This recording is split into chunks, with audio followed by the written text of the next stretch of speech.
Mau saya tanyakan seputar taraweh nih, Ustaz. Tapi kan biasanya kita melakukan taraweh itu setelah sholat isya ya, Ustaz. Nah, tapi karena alasan pekerjaan gitu ya, jadi kita nanti aja lah pas di tengah malam kita baru melakukan gitu. Tapi kan kita melakukan itu dengan alasan kesibukan pekerjaan. Hukumnya gimana, Ustaz? Baik. Teman-teman penting diketahui bahwa sholat yang disunahkan ini disebut dengan qiyamul lail. Atau dalam hadis Muslim nomor hadis 749 disebut dengan sholatul lail. Sholatul lail. Ya. Sholat yang ditunaikan di malam hari. Nah, malam itu disebut dengan lail, batasnya adalah dari mulai ba'da isya sampai dengan menjelang ke fajar. Ya, menjelang ke fajar. Jadi tunaikan dari ba'da isya menjelang ke awal datangnya fajar. Itu disebut dengan lail namanya. Batasnya membentang jauh.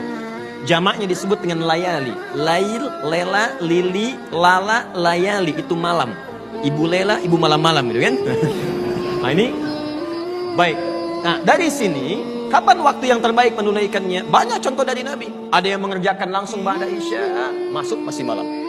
Kalau nanti ada kesibukan misalnya, jam 8 masih sibuk, jam 9 saya masih terjebak macet.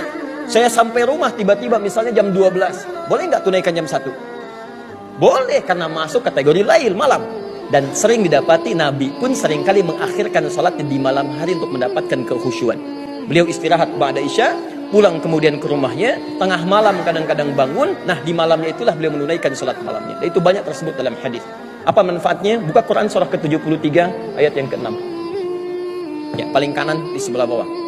Allah sampaikan, "Inna nasyi'atal laili hiya ashaddu wat'aw wa aqwamu qila."